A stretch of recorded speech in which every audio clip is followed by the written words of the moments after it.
ಕರ್ತನಲ್ಲಿ ಪ್ರೀತಿಯುಳ್ಳಂತಹ ದೇವಜನರೇ, ಯೇಸುವಿನಲ್ಲಿ ನಿಮ್ಮೆಲ್ಲರನ್ನು ಕೂಡ ವಂದಿಸ್ತೇನೆ. ಈ ಒಂದು ಆತ್ಮಿಕ ಬೆಳವಣಿಗೆ ಮತ್ತೆ ಕಾರ್ಯಕ್ರಮದಲ್ಲಿ ನಿಮ್ಮೆಲ್ಲರನ್ನ ಭೇಟಿ ಮಾಡೋದನ್ನ ತುಂಬಾ ಸಂತೋಷವುಳ್ಳನಾಗಿದ್ದೇನೆ. ನಾವು ಆತ್ಮಿಕ ಬೆಳವಣಿಗೆ ಕುರಿತಾಗಿ ಅನೇಕ ವಿಚಾರಗಳನ್ನ ಕಲಿತಾ ಬರ್ತಾ ಇದ್ದೀವಿ. ಆತ್ಮಿಕ ಬೆಳವಣಿಗೆಗಿರ್ತಕ್ಕಂತಹ ತಡೆಗಳಲ್ಲಿ ನಾವು ಈ ದಿನಗಳಲ್ಲಿ ಆತ್ಮಿಕ ಬೆಳವಣಿಗೆಗಿರ್ತಕ್ಕಂತಹ ಎಚ್ಚರಿಕೆಯ ಕೆಲವು ಎಚ್ಚರಿಕೆಗಳು, ಅಪಾಯದ ಎಚ್ಚರಿಕೆಗಳು, ಕೆಲವು ಅಪಾಯಗಳು ಸಂಭವಿಸ್ತದೆ. ಬೈಬಲ್ ನಮಗೆ ಕೆಲವು ಅಪಾಯದ ಎಚ್ಚರಿಕೆಗಳನ್ನ ಮಾತನಾಡ್ತಾ ಇದೆ. ಅದನ್ನ ನಾವು ನೋಡ್ತಾ ಬರ್ತಾ ಇದೀವಿ. ಇಬ್ರಿಯರಿಗೆ ಬರೆದ ಪತ್ರಿಕೆಯಲ್ಲಿ ಕೆಲವು ಅಪಾಯಗಳನ್ನ ಇಬ್ರಿಯ ಗ್ರಂಥಕರ್ತನು ಎಚ್ಚರಿಕೆಗಳನ್ನ ಹೇಳೋದನ್ನ ನಾವು ನೋಡ್ತೇವೆ.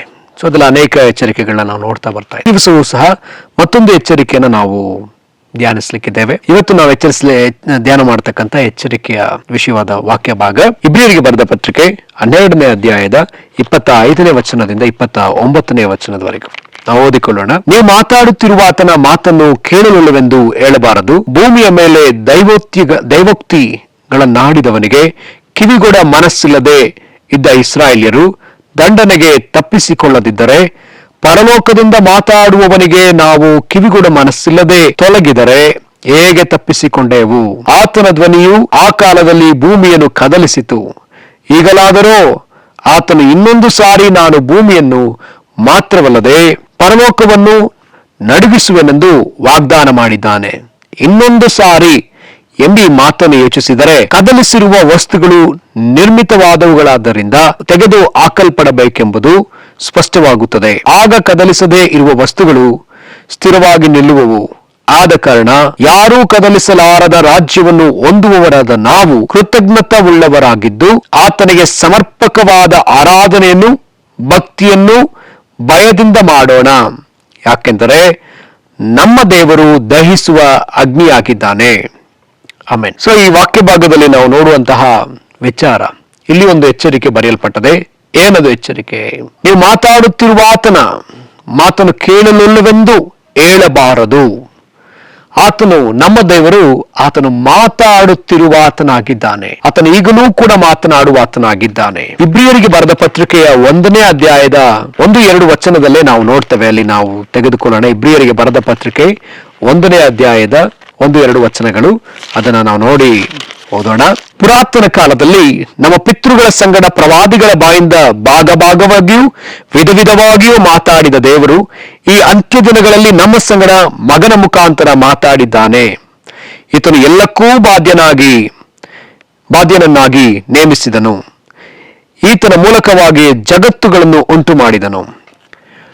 ಪುರಾತನ ಕಾಲದಲ್ಲಿ ಆತನು ಪಿತೃಗಳ ಸಂಗಡ ಪ್ರವಾದಿಗಳ ಮೂಲಕ ಅವರ ಬಾಯಿಗಳಿಂದ ಭಾಗವಾಗಿ ವಿಧವಾಗಿ ದೇವರು ಮಾತನಾಡ್ತಲೇ ಬಂದ್ರು. ದೇವರು ನೋಹನ ಸಂಗಡ ಮಾತನಾಡಿದ್ರು, ಮೋಶೆಯ ಸಂಗಡ, ಅಬ್ರಹಾಮನ ಸಂಗಡ, ಈಸಾಕನ ಸಂಗಡ, ಯಾಕೋಬನ ಸಂಗಡ, ಯೋಸೇಫನ ಸಂಗಡ, ಮೋಶೆಯ ಸಂಗಡ, ಅದಾದ ನಂತರದ ಯೆಹೋಶುವನ ಸಂಗಡ, ಸಮುವೇಲನ ಸಂಗಡ, ಪ್ರವಾದಿಗಳ ಸಂಗಡ, ಅನೇಕ ರಾಜರ ಸಂಗಡ ಮಾತನಾಡಿದ ದೇವರು. ಮತ್ತು ಒಬ್ಬರ ಬಳಿ ಮಾತನಾಡಿದ ಹಾಗೆ ಇನ್ನೂ ಅನೇಕರ ಬಳಿ ಮಾತಾಡಲ್ಲ.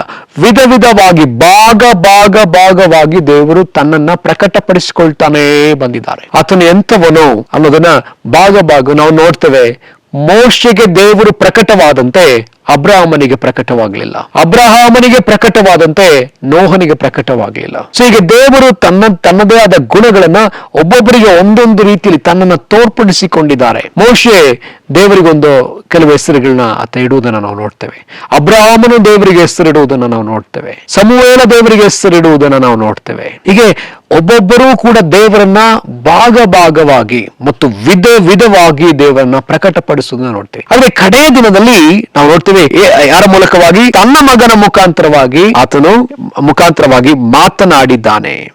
ಈ ಅಂತ್ಯ ದಿನಗಳಲ್ಲಿ ನಮ್ಮ ಸಂಗಡ ಮಗನ ಮುಖಾಂತರ ಮಾತನಾಡಿದ್ದಾನೆ. ಯೇಸು ಕ್ರಿಸ್ತನು ಕೂಡ ಈ ಲೋಕದಲ್ಲಿದ್ದಾಗ ನಾವು ನೋಡ್ತೇವೆ, ಮತ್ತಾಯ ಬರೆದ ಸುವಾರ್ತೆಯಲ್ಲಿ ತಿರುಗಿ ನೋಡ್ತಕ್ಕಂತ ಒಂದು ವಿಚಾರ, ನನ್ನ ತಂದೆ, ಪರಲೋಕದ ತಂದೆ, ನಿಮ್ಮ ತಂದೆ ಎಂಬುದಾಗಿ ತಿರುಗಿ ತಂದೆಯ ಕುರಿತಾಗಿಯೇ ಆತನು ಹೇಳುವುದನ್ನು ನೋಡ್ತೇವೆ. ತಂದೆ ಮಾತಾಡುವುದನ್ನು ಕೇಳಿ ನಾನು ಮಾತನಾಡ್ತೇನೆ, ತಂದೆ ಮಾಡುವುದನ್ನು ನೋಡಿ ನಾನು ಮಾಡ್ತಾ ಇದ್ದೇನೆ, ತಂದೆ ಹೇಳುವಂತೆಯೇ ತಂದೆ ಚಿತ್ತವನ್ನ ಮಾಡುವುದೇ ನನ್ನ ಆಹಾರ, ತಂದೆ ಎಂಬುದಾಗಿಯೇ ನಾವು ನೋಡ್ತೀವಿ.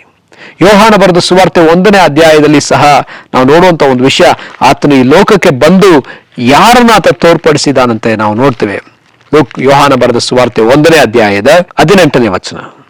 ದೇವರನ್ನ ಯಾರು ಎಂದೂ ಕಂಡಿಲ್ಲ, ಯಾವನು ಏಕಪುತ್ರನು ಸ್ವತಃ ದೇವರೂ ಆಗಿದ್ದು ತಂದೆಯ ಎದೆಯಲ್ಲಿದ್ದಾನೋ ಆತನೇ ತಿಳಿಯಪಡಿಸಿದನು. ಈ ಲೋಕದಲ್ಲಿ ಯೇಸು ಸ್ವಾಮಿ ಬಂದಿದ್ದೇ ತಂದೆಯನ್ನ ತಿಳಿಯಪಡಿಸುವುದಕ್ಕೋಸ್ಕರ.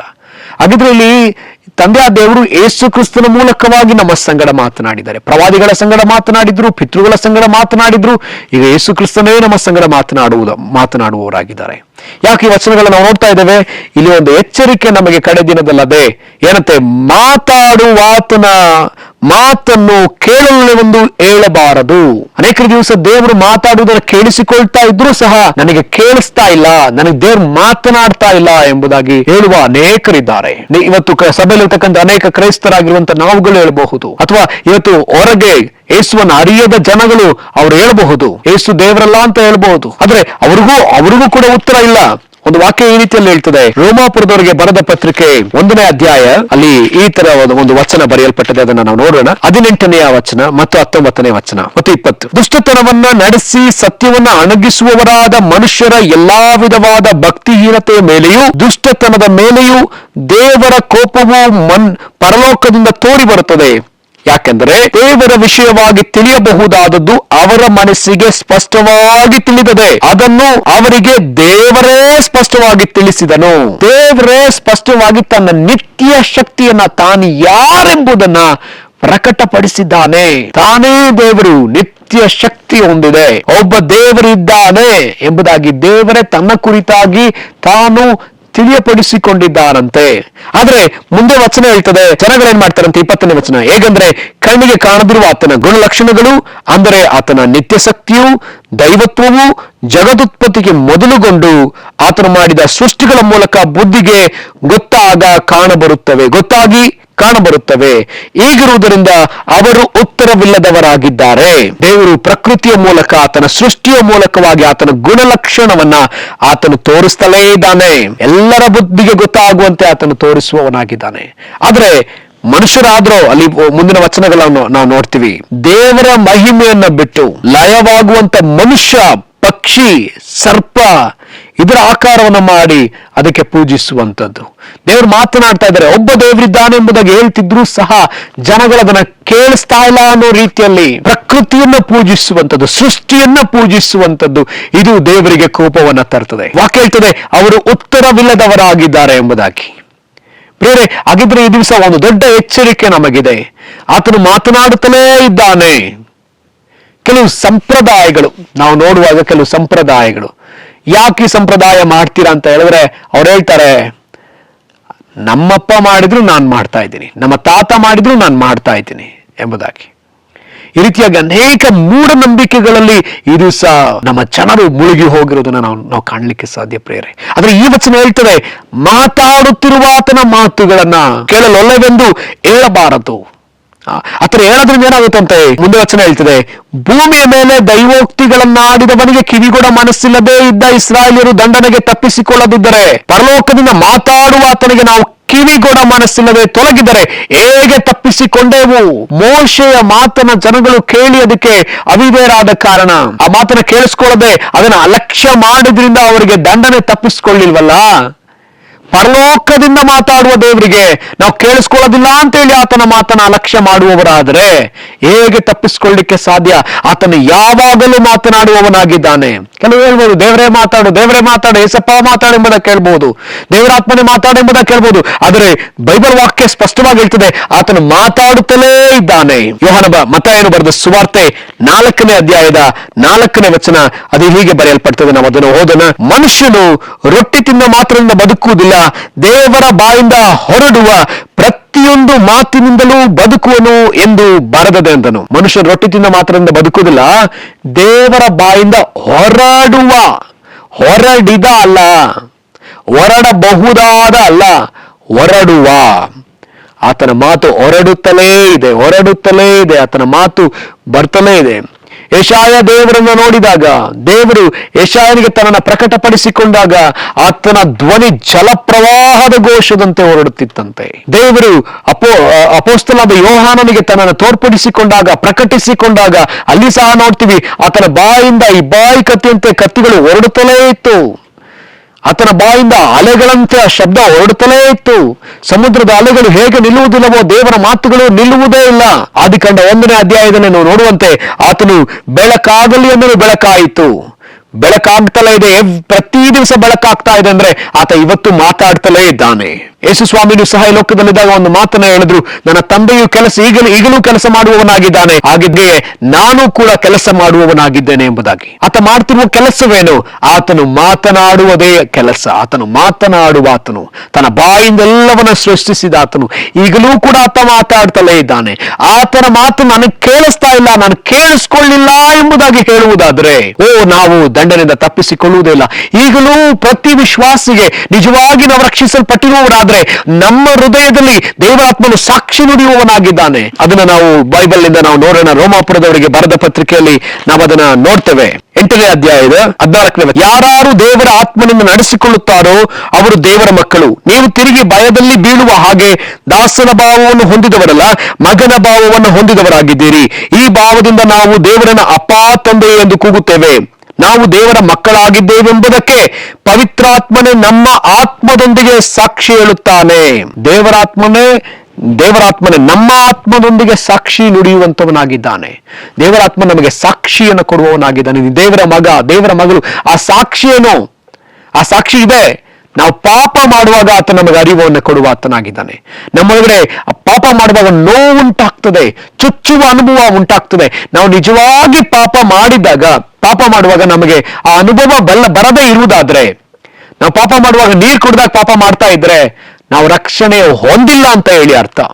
ನಾವು ರಕ್ಷಣೆ ಹೊಂದಿರುವವರಾದ್ರೆ ನಾವು ಕತ್ತಲೆಯ ಕೃತ್ಯಗಳನ್ನ ಅಂದ್ರೆ ಪಾಪದ ಕಾರ್ಯವನ್ನ ಮಾಡುವವರಲ್ಲ. ಇನ್ನೊಂದು ವಚನ ಹೀಗೆ ಹೇಳ್ತದೆ, 1ನೇ ಯೋಹಾನ ತೆಗೆದುಕೊಳ್ಳೋಣ. ಅದರಲ್ಲಿ 3ನೇ ಅಧ್ಯಾಯದ 9ನೇ ವಚನ, ದೇವರಿಂದ ಹುಟ್ಟಿದವನು ಪಾಪ ಮಾಡನು, ದೇವರ ಜೀವವು ಅವನಲ್ಲಿ ನೆಲೆಗೊಂಡದೆ, ಅವನು ದೇವರಿಂದ ಹುಟ್ಟಿದ ಕಾರಣ ಪಾಪ ಮಾಡುವವನಾಗಿರಲಾರನು. ಸ್ಪಷ್ಟವಾಗಿ ಬರೆಯಲ್ಪಟ್ಟದೆ. ನಿಜವಾಗಿ ದೇವರಿಂದ ಹುಟ್ಟಿದವರಾದ್ರೆ ನಾವು ಪಾಪ ಮಾಡುವವರಲ್ಲ. ನಾವು ಪಾಪ ಮಾಡಿದ್ರೂ ಸಹ ನಾವು ಬೇಗ ಪಶ್ಚಾತ್ತಾಪ ಪಡುವವರು, ಅಥವಾ ನಮ್ಮೊಳಗೆ ಆ ನೋವು ಉಂಟಾಗ್ತದೆ, ಆ ನರಳಾಟ ಉಂಟಾಗ್ತದೆ. ನಾವು ನೋಡ್ತೀವಿ ನಿಜವಾಗಿ ಪವಿತ್ರಾತ್ಮನಿಂದ ಹುಟ್ಟಿದವರ ಪರಿಸ್ಥಿತಿಯಲ್ಲಿ ನಾವು ನೋಡ್ತೀವಿ. ಬರೆದ ಪತ್ರಿಕೆಯ 8ನೇ ಅಧ್ಯಾಯದಲ್ಲಿ 22ನೇ ವಚನ, ಜಗತ್ತೆಲ್ಲ ಇಂದಿನವರೆಗೂ ನರಳುತ್ತಾ ಪ್ರಸವ ವೇದನೆ ಪಡುತ್ತಾ ಇರುತ್ತದೆ ಎಂದು ನಾವು ಬಲ್ಲೆವು. ಇದು ಮಾತ್ರವಲ್ಲದೆ ಪ್ರಥಮ ಫಲವಾಗಿರುವ ಪವಿತ್ರಾತ್ಮ ವರವನ್ನ ಹೊಂದಿದ ನಾವಾದರೂ ದೇವಪುತ್ರರ ಪದವಿಯನ್ನು, ಅಂದರೆ ದೇಹಕ್ಕೆ ಬರಬೇಕಾದ ವಿಮೋಚನೆಯನ್ನು ಎದುರು ನೋಡುತ್ತಾ ನಮ್ಮೊಳಗೆ ನರಳುತ್ತೇವೆ. ಒಂದು ನರಳಾಟ ನಮ್ಮೊಳಗಡೆ ಇದೆ. ನಾವು ನರಳುವವರಾಗಿದ್ದೇವೆ. ನಿಜವಾಗಿ ನಾವು ರಕ್ಷಣೆ ಅನುಭವವನ್ನು ಹೊಂದಿದ್ರೆ, ನಾವು ನಿಜವಾಗಿ ಮರು ಹುಟ್ಟಿದವರಾಗಿದ್ರೆ ಹಾಗೆ ಇರುವವರಲ್ಲ.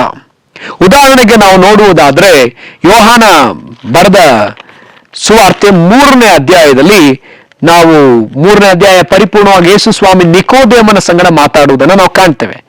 ನಿಕೋದೇಮನು ಆತ ರಾತ್ರಿಯಲ್ಲಿ ಬಂದು ಯೇಸುವನ್ನ ಭೇಟಿ ಮಾಡೋದಕ್ಕಾಗಿ ಬರ್ತಾ ಇದ್ದಾನೆ. ರಾತ್ರಿಯಲ್ಲಿ ಬಂದಂತ ನಿಕೋದೇಮನಿಗೆ ಆ ಹೆಸರು ಪ್ರಸಿದ್ಧಿ ಆಗೋಯ್ತು. ತಿರುಗಿ ಆತನ ರಾತ್ರಿಯಲ್ಲಿ ಬಂದ ನಿಕೋದೇಮ ಎಂಬುದಾಗಿಯೇ ಆತನು ಗುರುತಿಸಲ್ಪಡ್ತಾನೆ. ಅನೇಕ ಭಾಗದಲ್ಲಿ ಆ ರೀತಿಯಲ್ಲಿ ಬರೆಯಲ್ಪಟ್ಟದೆ. ಈಗ ರಾತ್ರಿಯಲ್ಲಿ ಬಂದಂತಹ ನಿಕೋದೇಮನು ಯೇಸುವಿನ ಬಳಿಯಲ್ಲಿ, ನೀನು ದೇವರಿಂದ ಬಂದಂತಹ ಒಬ್ಬ ಬೋಧಕ, ನೀನು ಈ ಮಾಡ್ತಕ್ಕಂಥ ಈ ಕಾರ್ಯಗಳು ದೇವರ ಸಹಾಯ ಇಲ್ಲದೆ ಯಾರಿಂದಲೂ ಇದನ್ನು ಮಾಡೋದಕ್ಕಾಗುವುದಿಲ್ಲ ಎಂಬುದಾಗಿ ಗುರುತಿಸಿ ಆತನು ಯೇಸುವನ್ನು ಹೊಗಳುವುದಕ್ಕಾಗಿ ಬಂದಿದ್ದಾನೆ. ಆತನು ಹಿರಿ ಸಭೆಯಲ್ಲಿ ಒಬ್ಬ ನಾಯಕನು. ಆ ಹಿರಿ ಸಭೆಯ ಒಬ್ಬ ನಾಯಕನಾಗಿದ್ದವನು ಯೇಸುವಿನ ಬಳಿ ಬಂದು ಮಾತಾಡುವಾಗ ಯೇಸು ಆ ಹೊಗಳಿಕೆಗೆ ಸಂತೋಷ ಪಡಬೇಕಾಗಿತ್ತು. ಬದಲಾಗಿ ಯೇಸು ಸ್ವಾಮಿ ಆತನಿಗೆ ನೇರವಾಗಿ ಒಂದು ಮಾತನ್ನ ಹೇಳ್ತಾರೆ, ನಾನು ನಿನಗೆ ನಿಜವಾಗಿ ಹೇಳುತ್ತೇನೆ, ಒಬ್ಬನು ಹೊಸದಾಗಿ ಹುಟ್ಟದಿದ್ದರೆ ಅವನು ದೇವರಾಜ್ಯವನ್ನು ಕಾಣಲಾರನು ಅಂದನು. ಹೊಸದಾಗಿ ಹುಡ್ತಾ ಇದ್ರೆ ನೀವು ದೇವರಾಜ್ಯಕ್ಕೆ ಬರೋದಕ್ಕೆ ಆಗೋದಿಲ್ಲ. ಇಲ್ಲಿ ಯೇಸುವನ್ನು ಹೊಗಳ್ತಾ ಇದ್ದಾರೆ, ಆದ್ರೆ ಯೇಸು ಹೊಗಳಿಕೆಯನ್ನು ತೆಗೆದುಕೊಳ್ಳಲೇ ಇಲ್ಲ. ಆತನು ತಕ್ಷಣವಾಗಿ ಆತನ ರಕ್ಷಣೆ ಕುರಿತಾಗಿ ಇಲ್ಲಿ ಮಾತನಾಡೋದನ್ನ ಕಾಣ್ತೇವೆ. ನೀನು ಹೊಸದಾಗಿ ಹುಟ್ಟಬೇಕು, ನೀವು ಮರು ಹುಟ್ಟಬೇಕು. ತಿರುಗಿ ಮುಂದೆ ವಾಕ್ಯ ಹೇಳ್ತೀನಿ, ಆತ್ಮದಿಂದಲೂ ನೀರಿಂದಲೂ ಹುಟ್ಟದಿದ್ರೆ ನೀನು ದೇವರಾಜ್ಯವನ್ನ ಸೇರಲಾರೆ. ನೀನು ಕಾಣಲಾರೆ, ನೀನು ಸೇರಲಾರೆ, ಎರಡನ್ನೂ ಯೇಸು ಹೇಳ್ತಾರೆ. ನಂತರದಲ್ಲಿ ನಾವು ನೋಡ್ತೇವೆ ಯೇಸು ಸ್ವಾಮಿ ಆತನನ್ನ ಮತ್ತೆ ಮತ್ತೆ ಆತನ ಮೇಲೆ ಕನ್ಸರ್ನ್ ಆಗಿ, ಆತನ ಮೇಲೆ ಕಾಳಜಿ ಉಳ್ಳವರಾಗಿ ಯೇಸು ಸ್ವಾಮಿ ಆತನಿಗೆ ಏನಂತ ಹೇಳ್ತಾರೆ, ಪರ್ಸನಲ್ ಇವ್ಯಾಂಜಲಿಸಮ್ ಮಾಡೋದನ್ನ ನಾವು ನೋಡ್ತೀವಿ. ಯೇಸು ಕ್ರಿಸ್ತನ ತನ್ನ ಮರಣದ ಕುರಿತಾಗಿ ಮಾತನಾಡ್ತಾರೆ.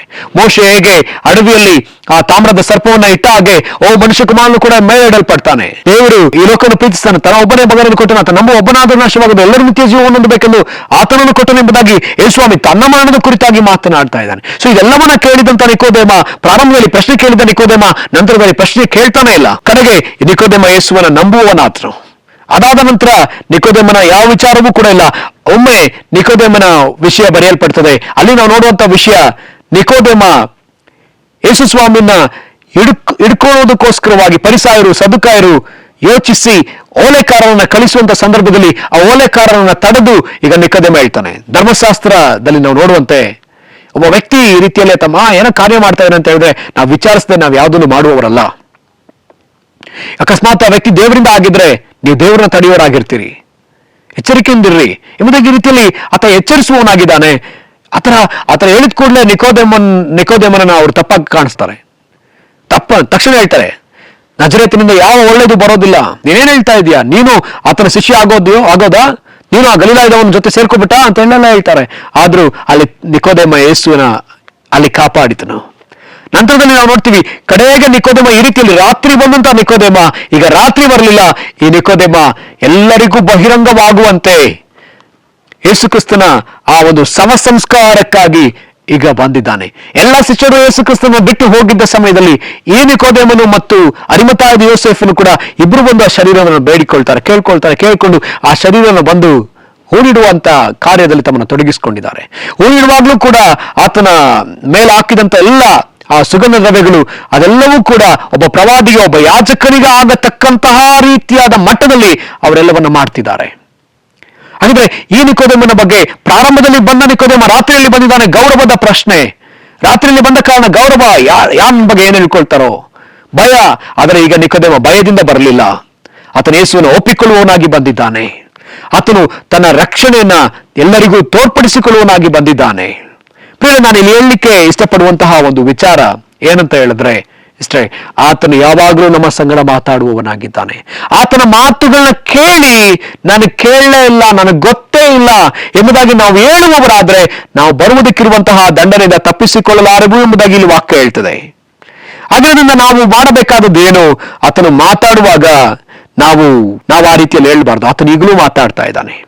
ಆತನ ಮಾತುಗಳಿಂದ ತೊಲಗಿ ಹೋದ್ರೆ, ಆತನ ಮಾತುಗಳನ್ನ ಅಸಡ್ಡೆ ಮಾಡ್ತಾ ಇದ್ರೆ, ಈಗಲೂ ಆತ ಮಾತಾಡ್ತಾನೆ ಇದ್ದಾನೆ. ಸಭೆಯಲ್ಲಿ ಸೇವಕರುಗಳ ಮೂಲಕ ಮಾತಾಡ್ತಾ ಇದ್ದಾನೆ, ಸಭೆಯಲ್ಲಿ ಪ್ರವಾದಿಗಳ ಮೂಲಕವಾಗಿ ಮಾತಾಡ್ತಾ ಇದ್ದಾನೆ, ಅಪೋಸ್ತಲರ ಮೂಲಕವಾಗಿ ಮಾತಾಡ್ತಾ ಇದ್ದಾನೆ, ಕರಪತ್ರಗಳ ಮೂಲಕವಾಗಿ ಮಾತಾಡ್ತಾ ಇದ್ದಾನೆ, ಬೇರೆ ಕಾರ್ಯಕ್ರಮಗಳ ಮೂಲಕವಾಗಿ ದೇವರು ಮಾತಾಡ್ತಲೇ ಇದ್ದಾರೆ. ಆ ದಿನಗಳಲ್ಲಿ ಸಭೆಗಳಷ್ಟೇ ಬೋಧಿಸಲ್ಪಡ್ತಾ ಇತ್ತು. ಈಗ ದೇವರು ಅನೇಕ ಮೂಲಕವಾಗಿ ದೇವರು ಮಾತಾಡ್ತಲೇ ಇದ್ದಾರೆ. ಬೈಬಲ್ ಒಂದು ಭಾಗದಲ್ಲಿ ಹೀಗೆ ಬರೆಯಲ್ಪಟ್ಟಿದೆ, ದೇವರ ಧ್ವನಿ ಪ್ರತಿಧ್ವನಿಸ್ತಾನೆ ಇರುತ್ತೆ. ಈ ಮಾತನ್ನ ಕೇಳಿ ನನಗ ದೇವರು ಮಾತಾಡಿಲ್ಲ ಅಂತ ಹೇಳುವುದಾದ್ರೆ ನಾವು ತಪ್ಪಿಸಿಕೊಳ್ಳುವುದೇ ಇಲ್ಲ. ಆತ ನಮ್ಮ ಮನಸ್ಸಾಕ್ಷಿಯಲ್ಲಿ ಮಾತಾಡ್ತಲೇ ಇದ್ದಾರೆ. ಈಗಲೂ ಕೂಡ ದೇವರು ನಾವು ಯಾವ್ದಾರ ಒಂದು ನಿರ್ಧಾರಗಳನ್ನ ಮಾಡ್ಕೊಳ್ಳುವಾಗ ಫಸ್ಟ್ ಥಾಟ್ ದೇವರೇ ಮಾತಾಡುವವರಾಗಿದ್ದಾರೆ. ಫಸ್ಟ್ ಥಾಟ್ ಅಲ್ಲಿ ಹೋಗ್ಬೇಡ ಎಂಬುದಾಗಿ ದೇವರು ಹೇಳ್ತಾರೆ. ಅದ ಎರಡನೇ ಥಾಟ್ ನಮ್ಮಿಂದ ಬರುತ್ತೆ, ನಮ್ಮಿಂದ ಎರಡನೇ ಯೋಚನೆ ಬರುತ್ತೆ, ನೀನು ಹೋಗು ಪರವಾಗಿಲ್ಲ ಏನಾಗೋದಿಲ್ಲ. ಮೂರನೇ ಥಾಟ್ ಸೈತಾನನು ಕೂಡ ಮಾಡುವವನಾಗಿದ್ದಾನೆ, ಬೇರೆ ಬೇರೆ ಆಲೋಚನೆಗಳು ಬರ್ತದೆ. ಸೊ ಹಾಗಿದ್ರೆ ದೇವರ ಮಾತಿಗೆ ನಾವು ಕಿವಿಗೊಟ್ಟು ದೇವರ ಮಾತನ್ನ ಕೇಳಿಸ್ಕೊಳ್ಳೇ ಇಲ್ಲ ಅಂತ ಹೇಳಿದ್ರೆ ದಂಡನೆ. ಸೊ ಹಾಗಿರೋದ್ರಿಂದಾಗಿ ಇಲ್ಲಿ ಮುಂದೆ ಹೇಳಲ್ಪಡುವಂತೆ ಏನಂತೆ, ಈ ರೀತಿಯಲ್ಲಿ ನಾವು ಮಾಡುವುದಾದ್ರೆ ದೇವರು ಮತ್ತೊಂದು ಸಾರಿ ಈ ಭೂಮಿಯನ್ನ ಏನ್ ಮಾಡ್ಲಿಕ್ಕಿದ್ದಾರೆ, ಅಲುಗಾಡಿಸಲಿಕ್ಕಿದ್ದಾರೆ, ಎಲ್ಲವನ್ನ ಕದಲಿಸಲಿಕ್ಕಿದ್ದಾರೆ. ಸೊ ಪ್ರಿಯರೇ, ಆಗಿರೋದ್ರಿಂದ ತುಂಬಾ ಹಿಂದೆ ಕದಲಿಸಿದಾಗ ಜನಗಳು ತಡ್ಕೊಳ್ಳಿಕ್ಕಾಗಿಲ್ಲ, ಈಗ ಮತ್ತೊಮ್ಮೆ ಕದಲಿಸ್ಲಿಕ್ಕಿದ್ದಾರೆ. ಕದಲಿಸದೇ ಇರ್ತಕ್ಕಂಥ ಎಲ್ಲಾ ಸಂಗತಿಗಳು ಕದಲಿಸಲ್ಪಡ್ಲಿಕ್ಕಿದೆ. ಹಾಗಿದ್ರೆ ಸ್ಥಿರವಾಗಿರೋದು ಮಾತ್ರ ನಿಂತ್ಕೊಳ್ಳುತ್ತೆ. ಆತನ ವಾಕ್ಯಗಳು ಸ್ಥಿರವಾದದ್ದು, ಆತನ ಮಾತುಗಳು ಸ್ಥಿರವಾದದ್ದು. ಅದರ ಮೇಲೆ ಆತನ ಮಾತು ಎಂಬಂತ ಬಂಡೆ ಮೇಲೆ ಯಾರು ಮನೆಯನ್ನ ಕಟ್ಟಿಕೊಂಡಿರ್ತಾರೋ ಅವರು ಮಾತ್ರವೇ ನಿಲ್ಲುವುದಕ್ಕೆ ಸಾಧ್ಯ. ಹಾಗಾದ್ರೆ ಈ ಎಚ್ಚರಿಕೆಯನ್ನು ತೆಗೆದುಕೊಂಡು ನಾವೆಲ್ಲರೂ ಸೇರಿ ಪ್ರಾರ್ಥಿಸೋಣ, ನಾವು ಒಪ್ಪಿಸಿಕೊಟ್ಟು ಪ್ರಾರ್ಥಿಸೋಣ. ಕರ್ತನು ನಮ್ಮನ್ನ ಬಲಪಡಿಸ್ಲಿ. ಈ ಆತನ ಮಾತು ಎಂಬಂತ ಬಂಡೆಯ ಮೇಲೆ ನಾವು ಮನೆ ಕಟ್ಟಿಕೊಳ್ಬೇಕು. ಯಾಕಂದ್ರೆ ಕಡೆಯ ದಿನದಲ್ಲಿ ಒಂದು ದೊಡ್ಡ ಪ್ರವಾಹ ಬರಲಿಕ್ಕಿದೆ, ಮಳೆ ಬರಲಿಕ್ಕಿದೆ, ಬಿರುಗಾಳಿ ಬೀಸಲಿಕ್ಕಿದೆ. ಈಗಾಗಲೇ ಪ್ರಪಂಚದಲ್ಲಿ ಅನೇಕ ಸುದ್ದಿಗಳನ್ನ ಕೇಳ್ತಾ ಇದೀವಿ, ಯುದ್ಧಗಳಾಗೋದನ್ನ ಕೇಳ್ತಾ ಇದೀವಿ, ರಾಜ್ಯದ ವಿರುದ್ಧ ರಾಜ್ಯ, ದೇಶದ ವಿರುದ್ಧ ದೇಶ, ಅನೇಕ ವಿಷಯಗಳನ್ನ ಕೇಳ್ತಾ ಇದೀವಿ. ಪೆಟ್ರೋಲ್ನ ಸಮಸ್ಯೆ ಕೇಳ್ತಾ ಇದೀವಿ, ಗ್ಯಾಸ್ನ ಸಮಸ್ಯೆ ಕೇಳ್ತಾ ಇದೀವಿ, ಬರಗಾಲ ಬರೋದನ್ನ ಕೇಳ್ತಾ ಇದೀವಿ, ಘೋರವಾದ ವ್ಯಾಧಿಗಳನ್ನ ಕೇಳ್ತಾ ಇದೀವಿ. ಅಯ್ಯೋ, ನನ್ನ ಮನೆಗಿನ್ನೂ ಬರ್ಲಿಲ್ವಲ್ಲ ಎಂಬುದಾಗಿ ಅಲಕ್ಷ್ಯ ಮಾಡ್ತಾ ಇರೋದಾದ್ರೆ ಅದು ಕ್ಷಣ ಮಾತ್ರದಲ್ಲಿ ಬರುವುದಕ್ಕೆ ಸಾಧ್ಯತೆ ಇದೆ ಪ್ರಿಯರೇ. ಆಗಿರೋದು ನಾವು ಎಚ್ಚರಿಕೆಯಿಂದ ಇರಬೇಕಾಗಿದೆ. ಅಲುಗಾಡಿಸಲ್ಪಡ್ಲಿಕ್ಕಿದೆ, ಮತ್ತೊಂದು ಸಾರಿ ದೇವರೆಲ್ಲವನ್ನ ಅಲುಗಾಡಿಸಲಿಕ್ಕಿದ್ದಾನೆ, ಎಲ್ಲವನ್ನ ಅಲುಗಾಡಿಸಲಿಕ್ಕಿದ್ದಾನೆ. ನಾವು ಸ್ಥಿರವಾದುದರ ಮೇಲೆ ನಿಂತುಕೊಳ್ಳುವವರಾದ್ರೆ ಮಾತ್ರವೇ ನಾವು ಬಲವಾಗಿ ನಿಂತುಕೊಳ್ಳುವರಾಗ್ತೇವೆ, ನಾವು ಕಾಪಾಡಲ್ಪಡ್ತೇವೆ. ಅದನ್ನೇ ಲೂಕನು ಬರೆದ ಸುವಾರ್ತೆಯಲ್ಲಿ ನಾವು ನೋಡ್ತೇವೆ. 20ನೇ ಅಧ್ಯಾಯದ 36ನೇ ವಚನದಲ್ಲಿ, ಕಡೇ ದಿನದಲ್ಲಿ ನಾವು ಬರುವುದಕ್ಕೆ ಎಲ್ಲಾ ವಿಪತ್ತುಗಳಿಂದ ತಪ್ಪಿಸಿಕೊಳ್ಬೇಕಂದ್ರೆ ನಾವು ಯಾವಾಗಲೂ ವಿಜ್ಞಾಪಿಸಿಕೊಳ್ತಾ ಇರಬೇಕಂತೆ. ಸೊ ನಾವು ಪ್ರಾರ್ಥಿಸೋಣ, ಈಗಲೂ ಕೂಡ ಕರ್ತನ ಸಹಾಯವನ್ನು ನಾವು ಕೇಳಿಕೊಳ್ಳೋಣ. ಕರ್ತನೆ, ನಿನಗೆ ಸ್ತೋತ್ರ ಸಲ್ಲಿಸ್ತೇವೆ ಸ್ವಾಮಿ. ಕರ್ತನೆ, ನಮಗೆ ಈ ಒಂದು ಎಚ್ಚರಿಕೆಯನ್ನು ಕೊಟ್ಟಿದ್ದಕ್ಕಾಗಿ ಸ್ತೋತ್ರಪ್ಪ. ನಿನ್ನ ಮಾತುಗಳು ಕೇಳುತ್ತಲೇ ಇದೆಯಪ್ಪ, ನಿನ್ನ ಮಾತುಗಳು ಈಗಲೂ ಮಾತಾಡುತ್ತಲೇ ಇದ್ದೀ ಸ್ವಾಮಿ. ಕರ್ತನೆ, ಹೌದಪ್ಪ ಕರ್ತನೆ, ನಿನ್ನ ಮಾತುಗಳು ಹೌದಪ್ಪ, ಇದು ಪ್ರಸನ್ನತೆಯ ಕಾಲ. ದೇವರು ಇದು ನಿನ್ನ ಪ್ರಸನ್ನತೆಯ ಕಾಲ, ಇದು ರಕ್ಷಣೆಯ ಕಾಲ, ಇದು ದೇವರು ನೀನು ಮಾತನಾಡುತ್ತಿರುವ ಕಾಲ. ಕರ್ತನೆ, ಈಗ ನಾವು ನಿನ್ನ ಮಾತನ್ನು ಕೇಳಿಸ್ತಾ ಇಲ್ಲ ಎಂಬುದಾಗಿ ಹೇಳಲೇಬಾರದು. ಕಾರಣ ನೀನು ಮಾತಾಡ್ತಲೇ ಇದ್ದಿ, ಸೇವಕರುಗಳ ಮೂಲಕ ಮಾತಾಡ್ತಲೇ ಇದ್ದಿ, ನಮ್ಮ ಆತ್ಮದೊಂದಿಗೆ ಮಾತಾಡ್ತಲೇ ಇದ್ದಿ, ನಮ್ಮ ಮನಸ್ಸಾಕ್ಷಿಯೊಂದಿಗೆ ಮಾತನಾಡ್ತಲೇ ಇದ್ದಿ. ಕರಪತ್ರಗಳ ಮೂಲಕ, ಯೂಟ್ಯೂಬ್ ನ ಮೂಲಕವಾಗಿ ಕರ್ತನೆ, ಇಂಟರ್ನೆಟ್ ನ ಮೂಲಕವಾಗಿ, ಫೇಸ್ಬುಕ್ ನ ಮೂಲಕವಾಗಿ, ಇನ್ಸ್ಟಾಗ್ರಾಮ್ ನ ಮೂಲಕವಾಗಿ, ಬೇರೆ ಬೇರೆ ಕಾರ್ಯಗಳ ಮೂಲಕ, ಇವತ್ತು ಟಿವಿ ಪ್ರೋಗ್ರಾಮ್ ಮೂಲಕವಾಗಿ ಅನೇಕರ ಸಂಗಡ ಮಾತಾಡ್ತಲೇ ಇದೆಯಪ್ಪ. ನಾವು ಅಲಕ್ಷ್ಯ ಮಾಡುವವರಾಗದೆ ಕರ್ತನೆ ಎಚ್ಚರಿಕೆ ತೆಗೆದುಕೊಂಡವರಾಗಿ, ಹೌದಪ್ಪ, ವಾಕ್ಯ ಹೇಳುವಂತೆ ಕರ್ತನೆ ನಾವು ಯಾವಾಗಲೂ ನಿನಗೆ ಕರ್ತನೆ ಕೃತಜ್ಞತೆ ಉಳ್ಳವರಾಗಿ ಸ್ವಾಮಿ, ನಿನಗೆ ಸಮರ್ಪಕವಾದ ಆರಾಧನೆಯನ್ನು ಸಲ್ಲಿಸುವವರಾಗಿ ಕರ್ತನೆ, ಭಕ್ತಿಯಿಂದಲೂ ಭಯದಿಂದಲೂ ಕರ್ತನೆ ನಾವು ಇದನ್ನು ಮಾಡುವವರಾಗುವುದಕ್ಕೆ ನಮಗೆ ಸಹಾಯ ಮಾಡು. ಯಾಕಂದ್ರೆ ನೀನು ದಹಿಸುವ ಬೆಂಕಿ ಆಗಿದೆಯಲ್ಲಪ್ಪ, ನೀನು ದಹಿಸುವ ಬೆಂಕಿ ಆಗಿದೆಯಲ್ಲ. ನಿನ್ನ ಕೋಪಕ್ಕೆ ಗುರಿಯಾಗದೆ ಕರ್ತನೆ ಈ ಎಚ್ಚರಿಕೆಯನ್ನು ನಾವು ತೆಗೆದುಕೊಳ್ತೇವೆ ಸ್ವಾಮಿ. ನಿನಗೆ ಸ್ತೋತ್ರ ಸಲ್ಲಿಸ್ತೇವೆ, ಯೇಸುವಿನ ನಾಮದಲ್ಲಿ ಪ್ರಾರ್ಥಿಸ್ತೇವೆ ಪ್ರೀತಿಯ ತಂದೆಯಾದ ದೇವರೇ, ಆಮೆನ್, ಆಮೆನ್. ಕರ್ತನು ನಿಮ್ಮೆಲ್ಲರನ್ನು ಕೂಡ ಆಶೀರ್ವದಿಸಲಿ. Praise the lord.